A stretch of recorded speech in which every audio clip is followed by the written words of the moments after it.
የጀመርነው መልእክት እርሱን ስሙት በሚል ርዕስ ነበረ የእግዚአብሔርን ቃል ስንማር የቆየነው።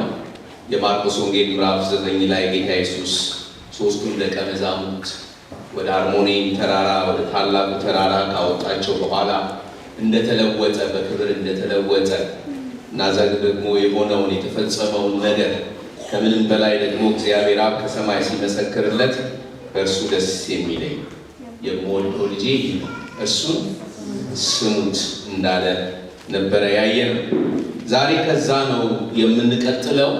መጽሐፍ ቅዱስ ከያዛችሁ ከኔ ጋራ ይህንን ክፍል የበለጠ እንድንመለከት የሉቃስ ወንጌል ምዕራፍ 10 የሉቃስ ወንጌል ምዕራፍ 10 ትከፍታላችሁ። አብረን ያንን ክፍል እናነበዋለን።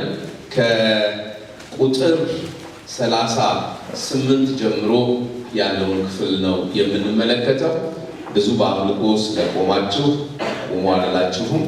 እንደተቀመጣችሁ እኔ ክፍሉን አነበዋለሁ።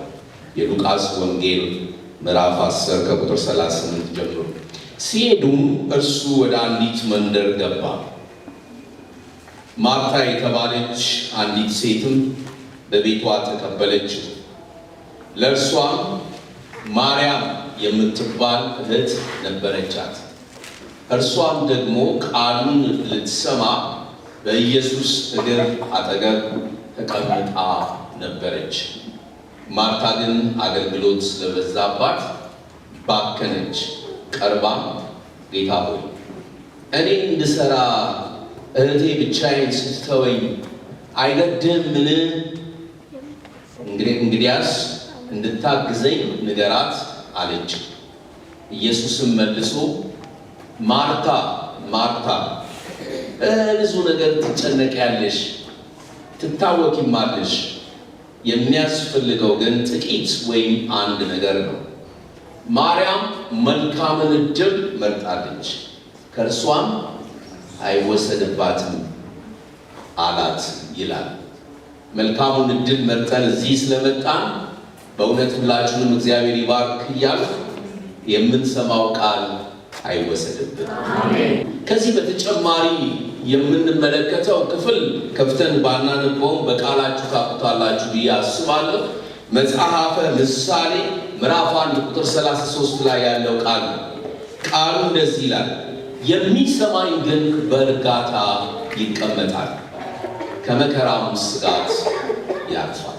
ሲከኔ በኋላ በሉ፣ የሚሰማኝ ግን በእርጋታ ይቀመጣል፣ ከመከራም ስጋት ያርፋል። አሜን። ዛሬ የምንመለከተው በርዕሳችንን ሳንለቅ ማለት ነው እርሱን ለመስማት ጌታን ለመስማት ምንድነው ማድረግ የሚኖርብን የሚሉ መሰረታዊ የሆኑ 4 ነጥቦችን አካፍላችኋለሁ። ጌታን ለመስማት እርሱን ለመስማት ምንድነው ማድረግ የሚኖርብን? 4 መሰረታዊ ነገሮችን አብረን እንመለከታለን። አንደኛና የመጀመሪያው ነገር እርሱን ለመስማት በእርጋታ መቀመጥን ይጠይቃል። ጌታን ለመስማት እርጋታ ያስፈልጋል። በውስጥ የመረጋጋት ነገር እንዲኖረን ያስፈልጋል። ካልተረጋጋን በስተቀር ጌታ የሚለንን ለመስማት አንችልም። እህታችን ማርያም፣ የማርታ እህት ማርያም በዚህ ስፍራ ስንመለከታት በእርጋታ የተቀመጠች ሴት ናት። ማርያምን በአዲስ ኪዳን ውስጥ የምናገኛት እችኛዋን ማርያም ማለት ነው 3 ጊዜ ነው የምናገኛት። በ3 ስፍራ ነው ተጠቅሳ የምናገኛት። አንደኛ በኢየሱስ እግር ስር ተቀምጣ ነው የምናገኛት። በኢየሱስ እግር ስር ተቀምጣ ነው የምናገኛት። አሁን በዚህ በሉቃስ ላይ እንደተመለከትነው ማለት ነው ቁጭ ብላ ተሰማው ነበረ። እንደ እርጎ ውስጥን የሚያረካው የጌታ ቃል ሲነገር በእርጋታ እግሩ ስር ቁጭ ብላ ታዳምጠው ነበር። ሌላ ቦታ ደግሞ የምናያት እግሩ ስር የምናያት ኢየሱስ ክርስቶስን ሽቶ ስትቀባው ነው እግሩ ስር የምናያት። ከእግር አትጠፋም፣ ከኢየሱስ እግር ስር አትጠፋም። ሽቶ ስትቀባው እግሩ ስር ናት። ቃሉንም ስታዳምጥ እግሩ ስር ናት። ሶስተኛ ደግሞ የምናያት ከአልዓዛር ሞት በኋላ ማርያም እና ማርታ እህትማማቾች ናቸው። ሁለቱ ወንድማቸው ነው ያጡት። ሁለቱም ተመሳሳይ ቃል ነው የተናገሩት። ዮሐንስ 11 ላይ ስንመለከት ማርያም ከማርታ ልዩ የሚያደርጋት ነገር በእግሩ ስር መቀመጧ ነው። ማርታ መጣችና እንደዚህ አለችው፣ ጌታ አንተ በዚህ ብትሆን ኖሮ ወንድሜ ባልሞተም ነበር። ማርያምን መጣ የተናገረችው ያንን ቃል። ማርታና ማርያምን ግን ልዩ የሚያደርጋቸው ነገር ማርታ ቀጥታ ሄዳ ነው ኢየሱስን የተናገረችው፣ አንተ በዚህ ብትሆን ወንድሜ ባልሞተም ነበር ነው ያለችው። ማርያም ግን መጣ እግሩ ስር ወድቃ ጌታ አንተ በዚህ ብትሆን ኖሮ ወንድሜ ባልሞተም ነበር ያለችው። ልዩነታቸው ምንድነው? ማርያም በእግሩ ስር ወድቃ ጌታን ስትማጸነው፣ ማርታ ግን ለዚህ ነው ጌታ ኢየሱስን የተናገረችው። እና ሶስት ስፍራ ነው የምናያት። ሶስቱም ስፍራ ላይ በኢየሱስ እግር ስር አጠገብ ተቀምጣ ነው የምናያት። ቃሉን ስትማር፣ ሽቱ ስትቀባ፣ ከአልዓዛር ሞት በኋላ በጌታ እግር ስር መቀመጥ ወገኖቼ በእውነት ነው የምላችሁ በዚህ ምሽት የማይወሰድብን ሀብት ነው። በጌታ ኢየሱስ እግር ስር የተቀመጡ ሰዎች ትክክለኛ የሕይወትን ትርጉም የተረዱ የገባቸው ሰዎች ናቸው ማለት እችላለሁ። እግሩ ስር በመቀመጣቸው ምክንያት የሕይወት ስኬት ማግኘት ብትፈልጉ እኔ ተማሩ አላችሁም። ትምህርት አስፈላጊ። እኔም እየተማሩ አላቆምኩም። ትምህርት የሚቆም ነገር አይደለም። የመንፈሳዊ ሕይወት ስኬት ግን ያለው በኢየሱስ እግር ስር መቀመጥ ነው። አሜን። ሙሉ ጊዜን ሰጥቼ ማገልገል ከጀመርኩ አሁን 38 ዓመት ሆኖኛል። በ38 ዓመት የተማርኩት ነገር ቢኖር ዛሬ በእግሩ ስር መቀመጥ ነው። ትልቅ እሴት ነው። ትልቅ ቫልዩ ነው። እዚህ በመምጣታችሁ ምክንያት ወንድሞቼና እህቶቼ አልከሰራችሁም። አሜን። አልከሰራችሁም። እንደ ሌሎች ሰዎች ቤታችሁ ቁጭ ብላችሁ ክረምት ነው ከሰላ አንዳችሁ በቆሎ የጠበሳችሁ ቴሌቪዥኑን ፊታችሁ አስቀምጣችሁ ጠሽ ያደረጋችሁ የምትፈልጉትን ቻናል እያያችሁ መቀመጥ ትችሉ ነበር። አይሻለንም፣ አንባክንም፣ የሚሻለን በእግሩ ስር ነው፣ ተቀምጠን መማር ነው የሚያስፈልገን ብላችሁ ስለመጣችሁ እግዚአብሔር ይባርካችሁ። አሜን። ያጎደላችሁት ነገር የለም ወንድሞቼ እና እህቶቼ። የከሰራችሁ አይደላችሁም። የማይወሰድባችሁን ሀብት ነው እያከማቻችሁ ያላችሁት። አዎ የቴሌቪዥን ፕሮግራም ልታዩ ትችላላችሁ። መንፈሳዊ ፕሮግራም ልታዩ ትችላላችሁ። የተቀረጸ ፕሮግራም ነው ወይስ ላይቭ ፕሮግራም ነው? ሰውን የሚያስደስተው ላይቭ የሆነ ፕሮግራም ነው። እሱን ለመስማት የመጀመሪያው ነገር በኢየሱስ እግር ስር በእርጋታ መቀመጥ ነው። እንደ ማርታ መዋከብ፣ እንደ ማርታ ወዲህ ወዲያ ማለት ምንን ያስከትላል ብላችሁ ብትጠይቁኝ፣ መነጫነጭን፣ ሌሎችን መክሰስን፣ ራሱ ጌታን መክሰስን በሕይወታችሁ እንድትለማመዱ ያደርጋችሁ። ማርታ የከሰሰችው እህቷን ማርያምን ብቻ አይደለም። ማንንም የከሰሰችው ደግሞ ኢየሱስ። ምንድን ነው ያለችው? አይገድም። እህቴ ዝም ብላ ቁጭ ብላ ከአንተ እግር ስር ስትማር፣ እኔ ግን አንተን ለማስደሰት ወዲህ ወዲያ ዱብ ዱብ ስል አይገድም። ኢየሱስንም ነው የከሰሰችው። ድካሜ አይገባህም? ለምን ይህን ነገር የማትረዳው? እኔ እኮ እያገለገልኩ ነው ያለሁት፣ እየለፋው ነው ያለሁት፣ እየደከምኩ ነው ያለሁት። አይገባህም ወይ? አይገድም ወይ? ግድ አይሰጥህም ወይ? እጁ ኢየሱስ ኢየሱስ እግር ስር መቀመጥን ስናቆም ከሳሽ ነው የምንሆነው። በኢየሱስ እግር ስር መቀመጥን ስናቆም ነጭናጫ ነው የምንሆነው። በኢየሱስ እግር ስር መቀመጥን ስናቆም፣ በእርጋታ መቀመጥን ስናቆም፣ ወንድሞቼና እህቶቼ ከልቤ ነው የምነግራችሁ፣ ያለ ህይወታችን በጭንቀት የተሞላ ነው የሚሆነው። የመታወክ ህይወትን ነው በውስጣችን የምናተርፈው። ጌታ ኢየሱስ እንደዚህ አላት፣ ማርታ ማርታ በብዙ ነገር ትጨነቂያለሽ። መጨነቅ ብቻ ደግሞ ምን ትሆኛለሽ? ትታወኪማለሽ። ይሄ እንደዚህ የሚያደርግሽ ጭንቀትና መታወክ በእርጋታ መቀመጥ ባለመቻልሽ ምክንያት የተከሰተ ነገር ነው ማለት ነው። አይታችኋል። አንዳንድ ጊዜ ቤተክርስቲያን ውስጥ በወንበር ላይ መቀመጥ የማይችሉ ሰዎች እንግዲህ ተነስተው ይላሉ። ቁጭ ማለት አይችሉም። መቀልቀል ብቻ ነው የሚፈልጉት። ተረጋግቶ በጌታ ስር መቀመጥ አይፈልጉም። አንድ አገልጋይ ሲነግሩኝ አንድ አገልግሎት ሄዱና ልጅቷ መቀመጥ አትችልም። ሽው ነው ተመለከ ያዋታል ሰጪ ደግሞ ማጥቀመጥ እንግዲህ ያታል ብለው እሳቸው ገርሟቸዋል።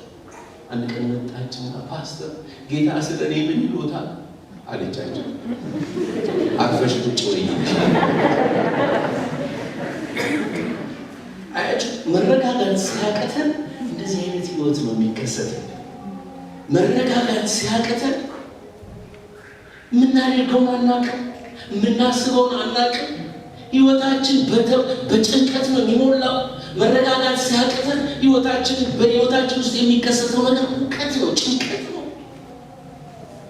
እኔ አንድ ቀን በቢሮዬ ምናልባት ባለፈው የመጣው ጊዜ ነግሬያችሁ እንደሆነ አላውቅም እንጂ በጣም የሚያውቀኝ ነገር ገጠመኝና መጸለይ ሲገባኝ፣ በጌታ ፊት መሆን ሲገባኝ፣ እግሩ ስር መሆን ሲገባኝ ተናደድኩኝና ከቢሮዬ ወጥቼ መኪና እየነዳሁ መሄድ ጀመርኩ። ውስጤ ታውቋል፣ ውስጤ ተጨንቋል፣ መረጋጋት አቅቶኛል። እግዚአብሔር እንዴት አድርጎ ያለንበትን ሁኔታ ተመልክቶ እንደሚናገረን ያውቃል። እና ፊት ለፊቴ አንድ ከባድ የጭነት መኪና ነበር። እየነዳሁ አላሳልፋል ቱቱቱ ክላክስ ማድረግ አላልፋል። ዞር ብዬ ስመለከት ግን መኪናው የጭነት መኪናው ላይ አንድ ነገር ተጽፎ እንደተጻፈ ታውቃላችሁ? ፍሬንድ ተረጋጋ ይላል። ብዙ ጊዜ የጭነት መኪና ምናምን ላይ ታክሲ ውስጥ እንደዚህ አይነት ነገር ታገኛላችሁ። እና ወዲያውኑ መንፈስ ቅዱስ ልጄ ሆይ ይሄ ለአንተ መልእክት ነው አለ። ዛሬም እንዴ የምትታወቁ የምትጨነቁ መቀመጥ ያቃታችሁ መረበሽ የበዛባችሁ ወንድሞችና እህቶች ካላችሁ ፍሬንዶቼ ተረጋጉ። እንደ ማርታ ሳይሆን እንደ ማርያም ሁኑ። በኢየሱስ እግር ስር ተቀመጡ። አንድ እውነት ልንገራችሁ። እቺ ማርያም ጌታ ልትወደች በእግሩ ስር ተቀምጣ ቃሉን ስትሰማ የተረዳት ኢየሱስ ብቻ ነው። ላይረዳችሁ ይችላል ማንም።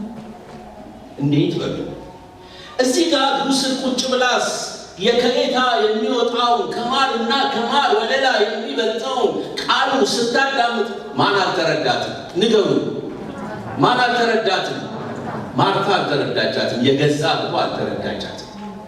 ሁለተኛ ቅድም ነግሬያቸዋለሁ፣ በእግሩ ስር ናት። ሁሌ ማርያም ብያቸዋለሁ። መጣችና ሽቱ አንስታ የኢየሱስን እግር ስትቀባ ማን አልተረዳትም? ይሁዳና ደቀ መዛሙርት አልተረዷትም። ይሄ ሽቱ ቢሸጥ ለድሆች ገንዘብ ያወጣ ነበር ምናምን ብለው ከሰሷል። ይሁዳ በተለይ አልተረዷትም። ከአልዓዛር ሞት በኋላ በኢየሱስ እግር ስር ስትወድቅ ማን አልተረዳትም? ጎረቤቶቿ አልተረዷትም። ጎረቤቶቿ ምን ልታደርግ ሄደች መሰለቻቸው? ከቤት ተነስታ ስትሄድ ልታለቅስ ሄደች መሰለቻቸው። አይገርማችሁም? ማንም አልተረዳትም። እግሩ ስር ስትቀመጥ ማርታ አልተረዳቻትም። ሽቶ ስታፈስ ይሁዳ አልተረዳትም። ከአልዓዛር ሞት በኋላ ጌታን ለማግኘት ስትሄድ ጎረቤቶቿ አልተረዷትም። የተረዳት አንድና አንድ የሆነው የናዝሬቱ ኢየሱስ ብቻ ነው። ዛሬ እዚህ በመምጣታችሁ ምክንያት ሰዎች ላይ ረዷችሁ ይችላሉ። ባል ላይ ረዳ ይችላል። ሚስት ላይ ትረዳ ትችላለች። አገልጋዮች ላይ ረዷችሁ ይችላሉ። ጓደኛ ላይ ረዳችሁ ይችላል። በእግሩ ስር መቀመጥን ግን የሚገባው ኢየሱስ፣ እሱ ከእናንተ ጋር ከሆነ ይበቃችኋል። አሜን። ኢየሱስን ለመስማት በእርጋታ መቀመጥን ይጠይቃል። ይሄ መጀመሪያው ነጥቤ ነው። ሁለተኛ እርሱን ለመስማት አንደኛ በእርጋታ መቀመጥን ይጠይቃል። ሁለተኛ እርሱን መስማት የመጀመሪያ ምርጫችን እንጂ የመጨረሻ ዕድላችን መሆን የለበትም። ጌታን መስማት የመጀመሪያ ምርጫችን መሆን አለበት። ፕራዮሪቲያችን ዛሬ ጌታን መስማት መሆን አለበት። ወንድሞቼና እህቶቼ ብዙ የምናደርጋቸው ክንውኖች ሊኖሩን ይችላሉ። ብዙ የምንፈጽማቸው ያልተሟሉ ያልተሳኩ ነገሮች ሊኖሩን ይችላሉ። የትዳር ነገር አይሳካም፣ የህይወት ነገር አይሳካም፣ የአገልግሎት ነገር አይሳካም። ሁልጊዜ እንደ ደጋን ነው። ታውቃላችሁ፣ ደጋን ሁልጊዜ አይቀናም። ትዳር እንደዛ ነው። ህይወት እንደዛ ናት። ህይወት እንደዛ ስትከብድ በጣም አስቸጋሪ በሆነ መንገድ ቀና የሆነ ነገር ሲጠፋ ወንድሞቼና እህቶቼ ከልቤ ነው የምላችሁ ያለ የሚያዋጣን ነገር ቢኖር ኢየሱስን በመስማት የመጀመሪያ ምርጫችን ልናደርገው ይገባናል እንጂ የመጨረሻ ዕድላችን ሊሆን አይገባም። የብዙዎቻችን የመጀመሪያ ምርጫ ቢዴና ታውቃላችሁ? በኦሮምኛ እንጀራ ማለት ነው። የመጀመሪያ ምርጫችን እንጀራ። ማርታ እንደዛ ነበረች። ጓዳ ውስጥ ሽሮ፣ ክትፎ፣ አሙስ ማለት የአይሁድ ዋና ምግብ ነው። እንዴት እንደሚጣፍጥ ጣሉን ያስቆረጥሙ በቂጣ ስትበሉት እሱን ታዘጋጀው። ጌታን ለማስደሰት ጓዳ ነው የምትሄደው። መጥፎ እኮ አላደረገችው። እሱን ያስደሰተች መስሏት ነው። ግን ፕራዮሪቲ አይደለም። ፕራዮሪቲው በጌታ እግር ስር ተቀምጦ እሱ መስማት ነው። ስለ እንጀራ አንሩጥ እያልኩ አይደለም። ስለ ህይወት አንሩጥ እያልኩ አይደለም። የህይወት አስፈላጊ ነገሮች ናቸው እነዚህ ነገሮች። ጌታ ግን በማቴዎስ 6:33 ላይ ሲናገር አስቀድማችሁ የእግዚአብሔርን መንግሥት ጽድቁን ፈልጉ፣ ይህም ሁሉ በኑሮ የጎደለን ነገር በሙሉ የሚጨምረው አስቀድመን የእግዚአብሔርን መንግሥትና ጽድቁን ስንፈልግ ነው። እሱን ለመስማት ስንተጋ ነው። ሌላው ነገር የሚመጣው ወንድሞችና እህቶች፣ ይሄ የህይወት የምንኖረው እኮ የምርቃት ነው። እኛ እኮ ዋናው ነገር እኮ ነው ይዘን ያለን ምርቃቱ ነው። ግን ዛሬ ብዙ ሰው የሚያሯሩጠው ልጅ ሆናችሁ ታስታውሳላችሁ? አረብ ቤት ይባላል። እኔ ያስታውሳል። አረብ ቤት ማለት ሱቅ ማለት ነው። የአረቦች ቤት ስለሆነ አረብ ቤት ይባላል። ይህንን የምታውቁ አንዳንዶች እንዳላችሁ ይታየኛል። በእኔ ዕድሜ ያላችሁ ማለት ነው። ቤተሰቦቻችን ስኳር፣ ጨው ምናምን ግዙ ሲሉን ቶሎ ነው የምንሄደው። ለምንድነው ቶሎ መሄድ የምንፈልገው? አረቡ ባለሱቁ ምርቃት ስለሚሰጠን፣ ምርቃቱ አረቄ ከረሜላ በደስታ ከረሜላ። ስለዚህ ማን ስኳር የሚገዛልኝ ስትል እናት ቶሎ ብለን እኔ የምንለው ምርቃቷን ፈልገን። ዛሬ ብዙ ሰው ቤተክርስቲያን የሚሄደው ምርቃቱን ፈልገው ነው። መጽሐፍ ቅዱስ ግን የሚናገረው አስቀድማችሁ የእግዚአብሔርን መንግሥት ጽድቁን ፈልጉ። እሱ ነው ፕራዮሪቲ ልንሰጠው የሚገባል ነገር። ከዛ በኋላ ሌላው ነገር ይጨመርላችኋል ነው የሚለው። ምርቃቱ ላይ አንጣበቅ፣ በመንግስቱና በጽድቁ ላይ እናተኩር። ጌታን በመስማት እሱ ሌላውን ነገር ያመጣዋል። እንዴት እንደሚያመጣው አናውቅም፣ ያመጣዋል። ጻድቅ በእምነቱ በሕይወት ይኖራልና። እኔ በእውነት ከልቤ ነው የምነግራችሁ ያለ የምጠብቀው የወር ደሞዝ የሌለኝ አገልጋይ ነው። ያለፉትን 22 ዓመት ጌታን ሳገለግል አንድም ቀን ሌማቴ ጎድሎ አያውቅም፣ ኪሴ ጎድሎ አያውቅም። ዋሌቴ አንዳንዶች እንደሚናገሩት ሲከፈት እንደ ሽንኩርት የሚያስለቅሰኝ ሰው አይደለሁም። በፍጹም ከኔ የተነሳ አይደለም። ማን ነው የጌታን መንግስትና ጽድቅ ፈልጎ ጭራ ሆኖ የሚቀር? ማን ነው? እንዴት አድርጎ መባረክ እንዳለበት እኛን ያውቀናል። ችግራችን ግን ፕራዮሪቲ የምንሰጠው ለሌላ ነገር ስለሆነ ለእንጀራ ስለሆነ ከዚህ የተነሳ ጽድቁንና መንግስቱን ስለማንፈልግ እርሱን ስለማንሰማ እርሱን መስማት የመጀመሪያ ምርጫችን ስላልሆነ ሕይወታችን እንደ ማርታ የተዘበራረቀ ይሆናል። በጭንቀትና በሁከት የተሞላ ይሆናል። ልመርቃችሁ፣ ሕይወታችሁ እንደ ማርታ ሳይሆን እንደ ማርያም ይሆን። የሆኑ ወንድሞቼና እህቶቼ የሚጎድልባችሁ ነገር የለም። ጽድቁን ፈልጋችሁ መንግስቱን ፈልጋችሁ የሚጎድልባችሁ ነገር የለም። ፕራዮሪቲ ልትሰጡት የሚገባው ነገር ግን ምን እንደሆነ ጠንቅቃችሁ ወቁ። ዛሬ ብዙ ቤተ ክርስቲያን ኮንፈረንስ ያዘጋጃሉ፣ ልዩ መንፈሳዊ መነቃቂያ ፕሮግራም ያዘጋጃሉ። የቤተ ክርስቲያን ምዕመናን አይገኙም። የት ናችሁ ብላችሁ ብትጠይቋቸው በተለይ በበዓል ሰሞን ሽንኩርት ለመግዛት፣ በግ ለመግዛት፣ ዶሮ ለመግዛት፣ ቅርጫ ለመግባት ነው የሚሯሯጡት። ፕራዮሪቲ የሰጡት ለእግዚአብሔር መንግስትና ጽድቅ ሳይሆን ለትርፍ ለምርቃት በጣም ትንሽ ለሆነ ነገር የሚንከራተቱት። ስለዚህ ስታዩዋቸው ምንም መናገር አያስፈልጋችሁ። እንደ ማርታ የሚጨነቁ የሚታወቁ ሰዎች ናቸው። የጌታ ነገር አስቀድሞ እርሱን ለመስማት ይሄ የኔ ጊዜ ነው ብለው የመጡ ሰዎች ካሉ ሲዝናቸውን የሚያውቁ ሰዎች ስለሆኑ በሕይወት ዘመናቸው የማይጎድልባቸው የማይወሰድባቸው ነገር ያገኛል። ስለዚህ እርሱን ለመስማት የመጀመሪያ ምርጫችን እንጂ የመጨረሻ እድላችን ሊሆን አይገባም። ሚስስ ማርታ ተረጋጉ። መቼም ማርታ ላይ ብቻ ለምንጨቅ ነው። ሚስተር ማርታዎችም አሉ። ሚስተር ማርታ አቤት በጣም ወስተኛ አንተናገሩ አንፈልግም። ሚስተር ማርታ ተረጋጋ። ሚስስ ማርታ ሚስ ማርታ ተረጋጋ። እንደ ማርታ ሳይሆን ሕይወታችን እንደ ማርያም ሊሆን ይገባናል። ምክንያቱም ሰው በእንጀራ ብቻ አይኖርም። የሕይወታችን የመጀመሪያ ጉዳይ እንጀራ ከሆነ እንድንጨነቅ ያደርገናል፣ እንድንታወቅ ያደርገናል።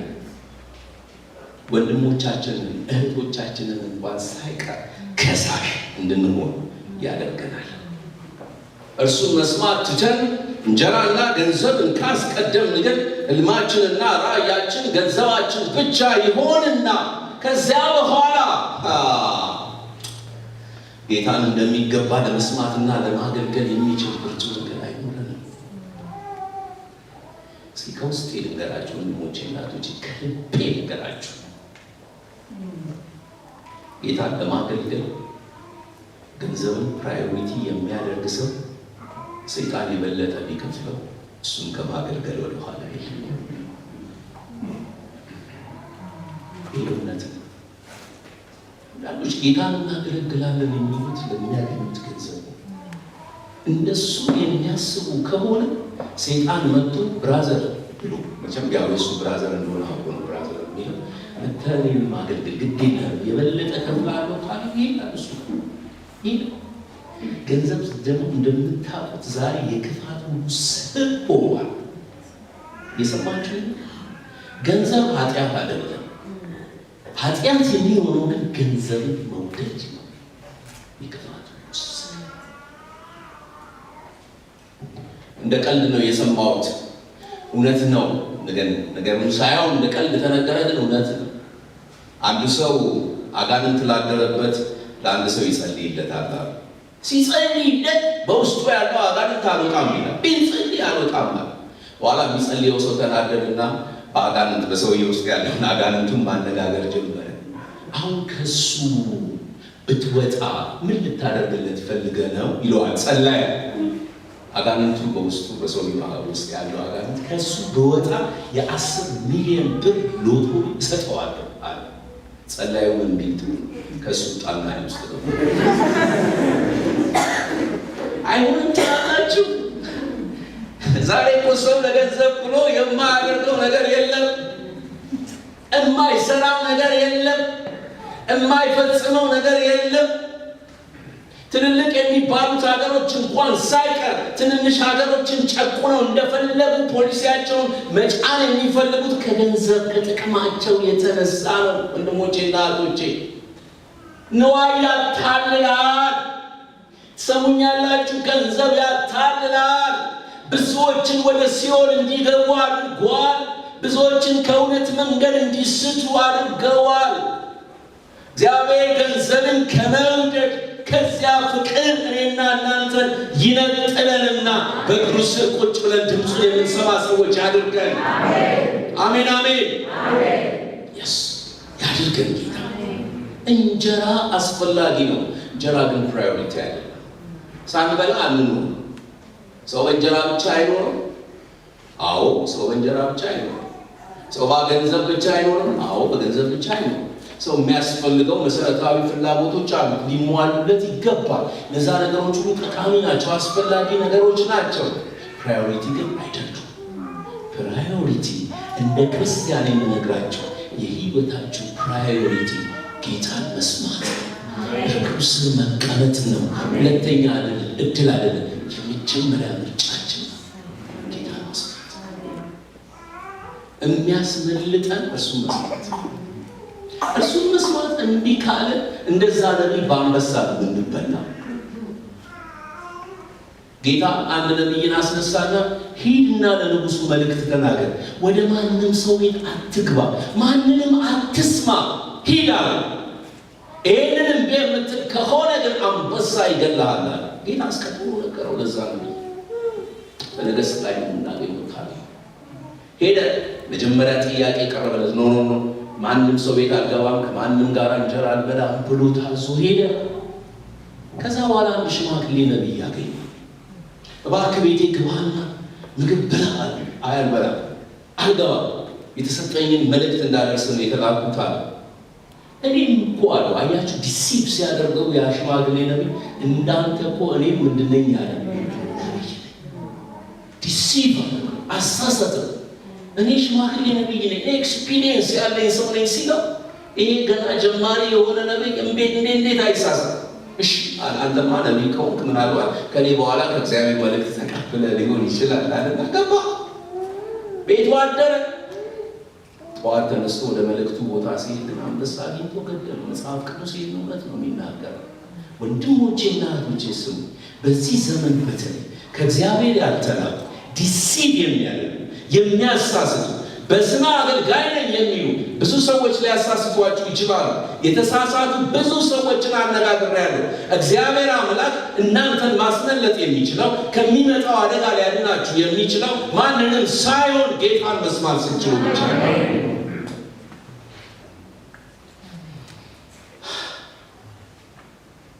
ጌታን መስማት የህይወታችን የመጀመሪያ ምርጫ እንጂ የመጨረሻ እድላችን ሊሆን አይገባም። ሶስተኛ እንዴት እንስማ? በእግዚአብሔር ቃል እውነት ተመስርተን እንስማ። በእግዚአብሔር ቃል እውነት ተመስርተን እንስማ። ጌታን ለመስማት በዋናነት እግዚአብሔር የሰጠን ማንዋል መጽሐፍ ቅዱስ ነው። ብዙ ትንቢቶች ሊኖሩ ይችላሉ። ከትንቢት ሁሉ የሚበልጥ የጸና የትንቢት ቃል ግን መጽሐፍ ቅዱስ ነው።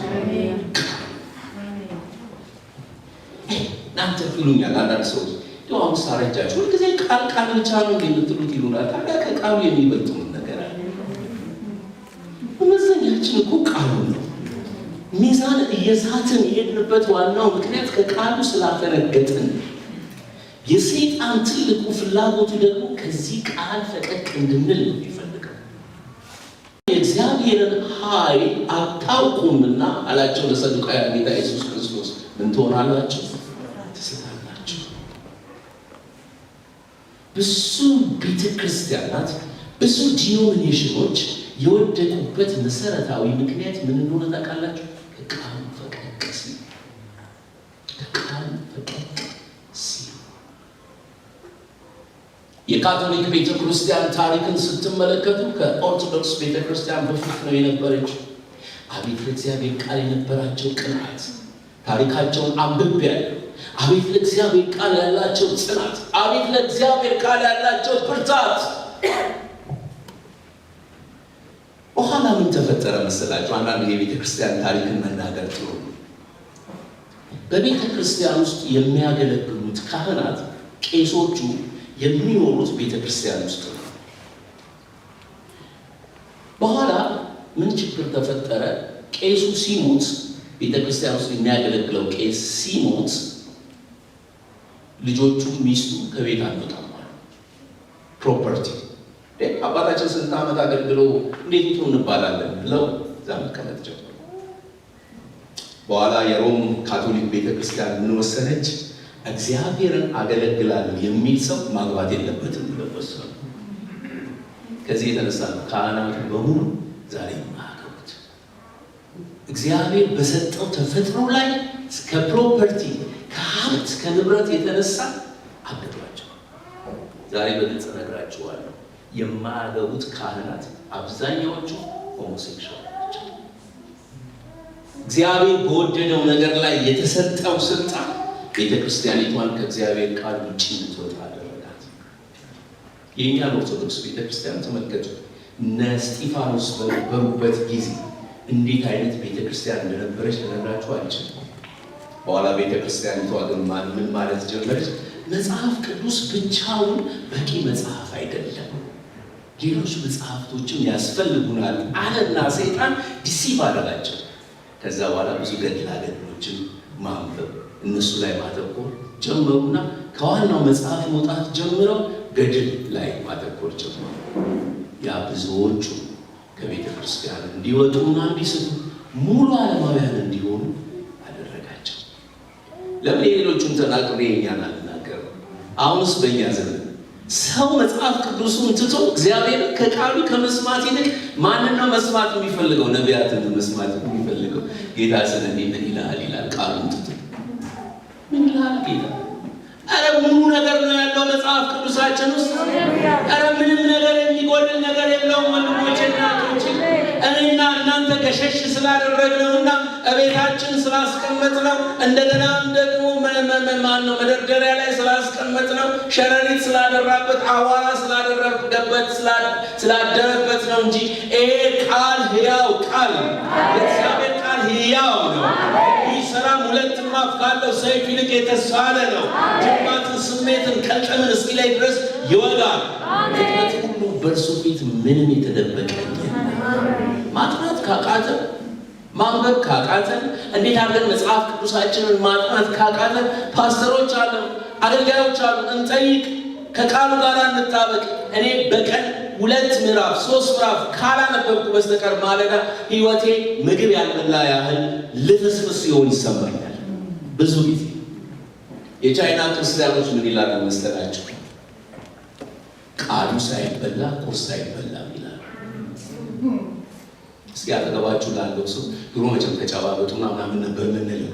ሲራቅም ባለ ሁኔታ ቃሉ ሳይበላ ቁርስ አይበላም በሉት።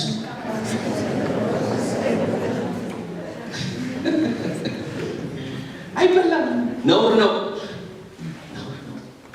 መጀመሪያ የነፍስ ምግብ መበላት አለበት። አንዳንድ ባል ይነሳና ምናልባት ቁርስ የለም ይመጣል። እንግዲህ ትበላለህ፣ ስትበላ ኖረሃል፣ ወደሚለው ትበላለህ። ችግር የለም። መጀመሪያ ቃል ብላ የእግዚአብሔር ቃል ምን ይላል በል። ለእግዚአብሔር ቃል ፕራዮሪቲ ስጥ። ስማው ከቃል እንዴት እንደሚጣፍጥ ከማርና ከማር ወደ ላይ ይልቅ እንዴት እንደሚጣፍጥ እንዴት የውስጥ ነገር እንደሚዳስስ እንዴት መንፈሳዊ ምግብ እንደሆነ ነግራችኋለሁ። የእግዚአብሔር ቃል ተስፋ ስናጣ ተስፋ ይሰጠናል፣ ስናዝን ያጽናናናል፣ ስንወድቅ ያነሳናል፣ አቅጣጫ ሲጠፋን አቅጣጫ ይሰጠናል። ለዚህ ነው ያዕቆብ 1:19 ላይ እግዚአብሔር ቃል ሲናገር ሰው ለመስማት የፈጠነ ለመናገር የዘገየ ለቁጣም የዘገየ ይሁን የሚለው። ሰራተኛ ከማንም ቤት ውስጥ ያለች ሰራተኛ መጀመሪያ የምትሰማው የቤት እመቤቷን ድምፅ ነው። ማነሽ አዛቡ ባል ከሚል ልጆች ከሚሉ መጀመሪያ እሷን ድምፅ ነው። አቤት እመቤቴ ትላለች። አዛሩ የምትባይ ሰው ካለች ይቅርታ፣ እኔ ምሳሌ አፌ ላይ ስለመጣ ነው የተናገርኩት። አበራሽም ሌላ ማለት ይችላል፣ ራሔልም ማለት ይችላል። ዛሬ ስም እየቀየሩ እኮ ብዙዎቹ ይመጡና በቀለች እዚህ ሊቢ ነው የሚባሉት የታወቀ ግን እንቶ እሱ የመጀመሪያ የምትሰማው ድምፅ የእመቤቷን ድምፅ ነው። ትስቃላችሁ መጣ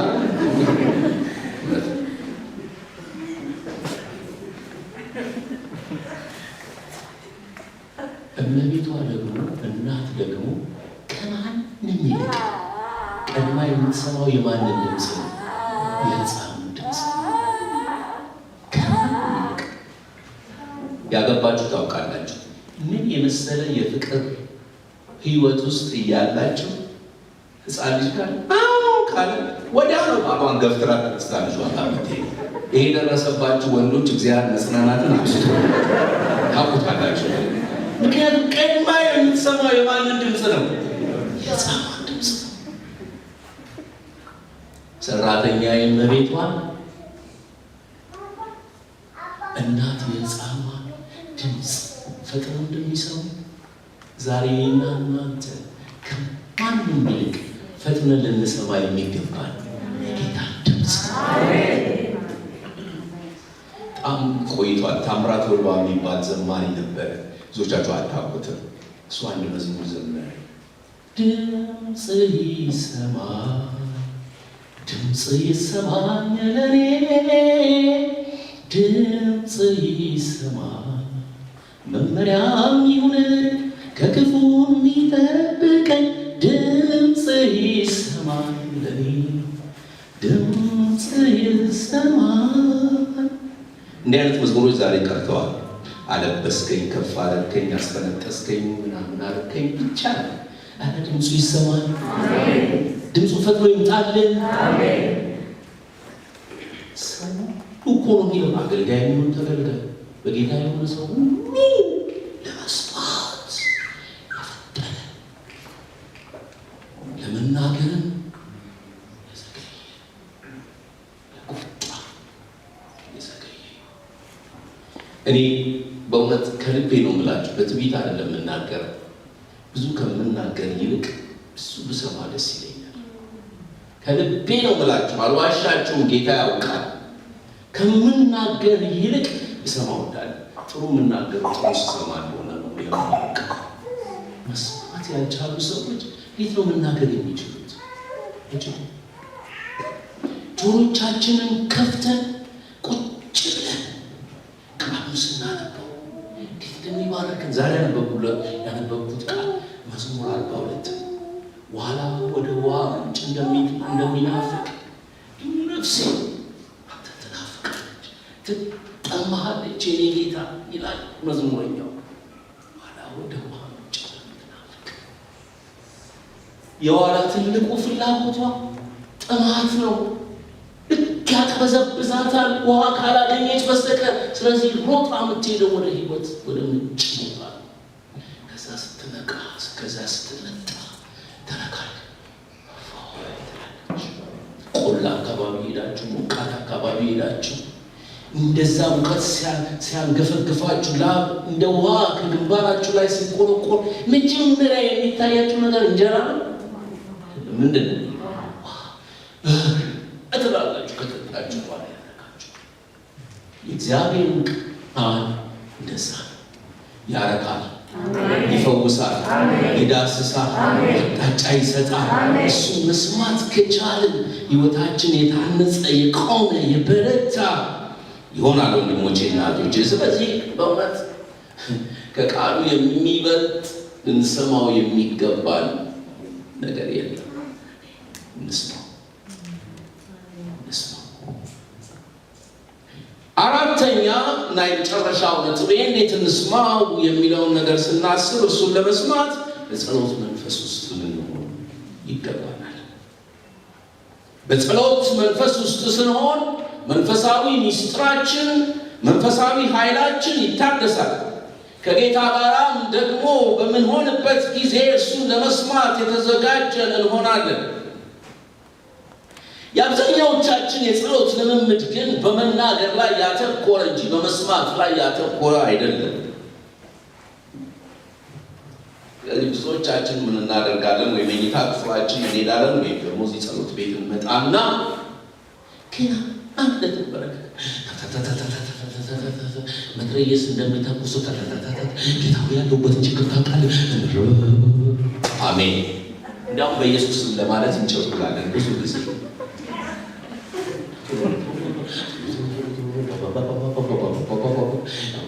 ሳሉን ቋንቋችን እና ሃሌሉያ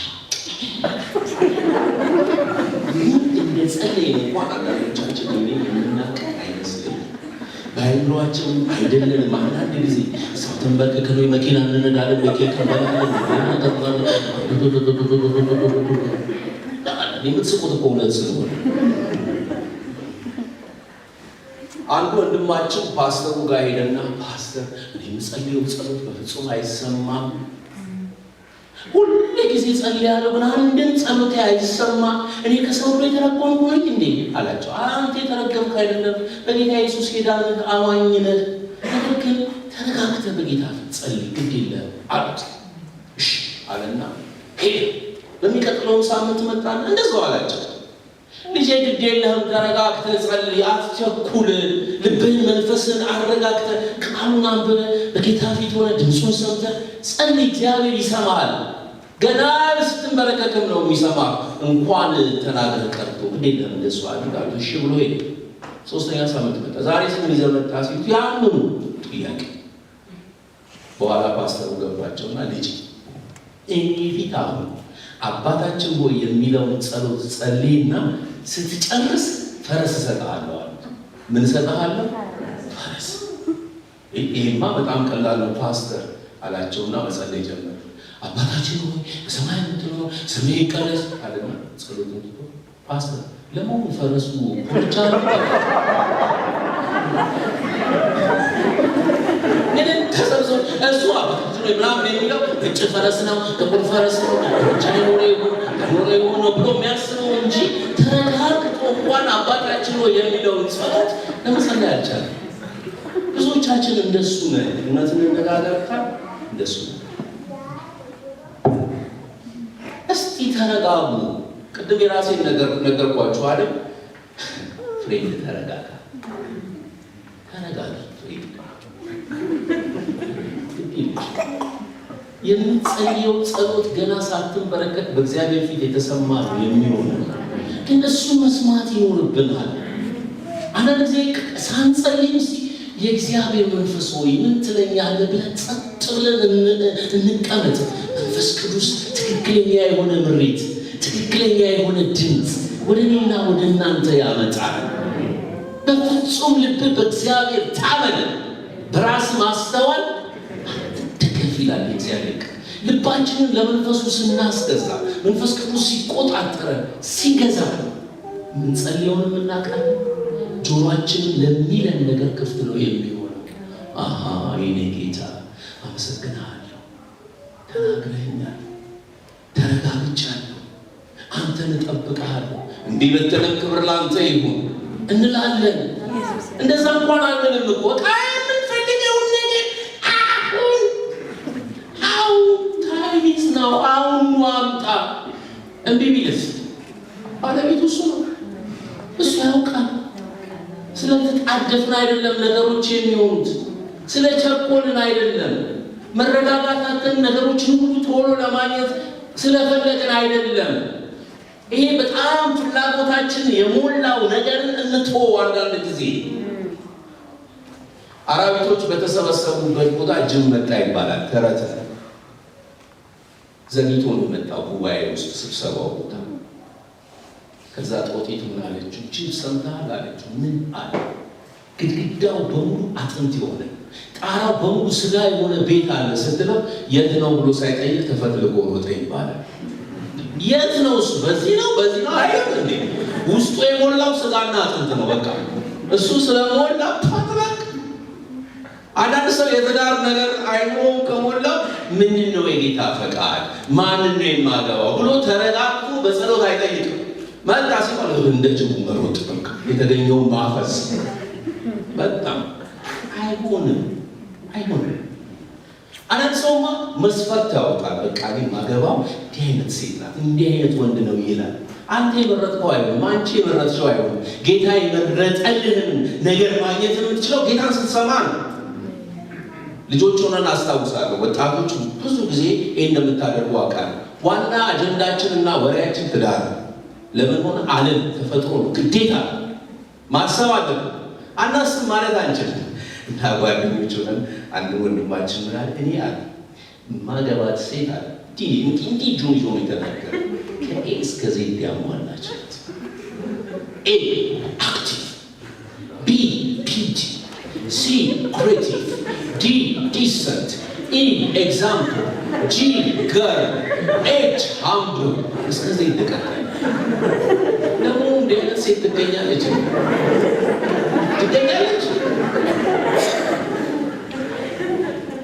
ልጁ መነኩሴው ጋር ሄዶ እንደጠየቃቸው አባ ማግባት እንፈልጋለሁ አላቸው። ምን አይነት ሴት ሲሉት ጸጉሯ ጀርባዋ ላይ የሆነ ዲግሪ ያላት መኪና ያላት ቤት ያላት ሲላቸው ልጄ እሷንስ እኔም ባገኛ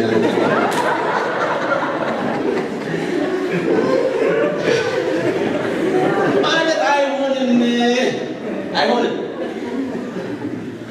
ስንረጋጋና ስንቀመጥ በጸሎት መንፈስ ውስጥ ስንሆን የእኛን ጎልማሳ ጌታ ያመጣዋል። የእኛን ኮረዳ ጌታ ራሱ ያመጣል። በደንብ አድርጎ ምን አከለከለ?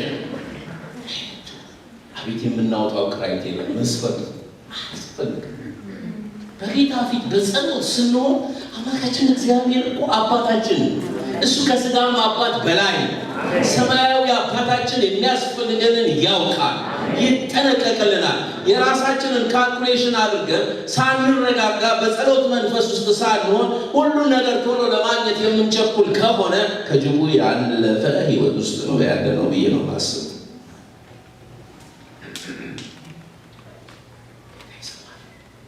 በጸሎት መንፈስ ውስጥ ሆነን እሱን ስንጠባበቀው ይመጣል ጌታ። እግዚአብሔርን በመተማመን የሚጠባበቁ ኃይላቸውን እንደ ንስር በክንፍ ይወጣሉ፣ ይሄዳሉ፣ ይሮጣሉ፣ ይበራሉ፣ አይደክሙም፣ አይታክቱም ነው የሚለው የእግዚአብሔር ቃል። እግዚአብሔርን ጠብቆ ያፈረ ማንም የለም።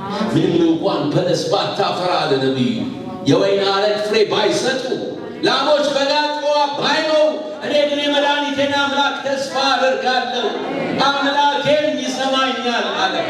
እንዲህ አይነት ህይወት ነው እግዚአብሔር ከእኔና ከእናንተ የሚፈልገው። ይሰማኛል ጌታ፣ እጠብቀዋለሁ፣ አባቴ አያሳፍረኝም። ይህንን ነው የሚፈልገው። በጸሎት መንፈስ ውስጥ ሆነ በጸሎት መንፈስ ውስጥ ሆነን እኔ ልምከራችሁ በዚህ ምሽት ወንድሞቼ እና እህቶቼ፣ ትናንሽ ነገር አትጠይቁት ጌታ። ትንሽ ነገር፣ ከረባት ነገር፣ ሸሚዝ ነገር፣ ቀሚስ ነገር፣ ካፖርት ነገር አትጠይቁት። እሱን እኮ ማንም ይጠይቀዋል። ጌታ የሚፈልገው ከኔና ከእናንተ በጸሎት መንፈስ ውስጥ ሆነን ስንጸልይ አፕሳይድ ዳውን የሚያደርግ ልዩ የሆነ ተፈጥሮን የሚገለባበት ድንቅ እግዚአብሔር ክብር፣ ታላቅነቱ፣ ማዳኑ፣ ኃይል፣ ችሎታ እንዲገለጥ ጸልዩ። ብዙዎቻችን ትናንሽ ነገር ነው ለእሱ ምንም ማለት አይደለም። ትናንሽ ነገር ሰው ለማረም ይጠይቃል፣ ለትንሽ ነገር። ኧረ የኔና የእናንተ ጌታ ኤልሻዳይ የሆነ ጌታ ነው። እኔና እናንተ የምናመልከው ጌታ የዩናይትድ ስቴትስ ፕሬዚደንት አይደለም። የዩናይትድ ኔሽን ዋና ጸሐፊ አይደለም።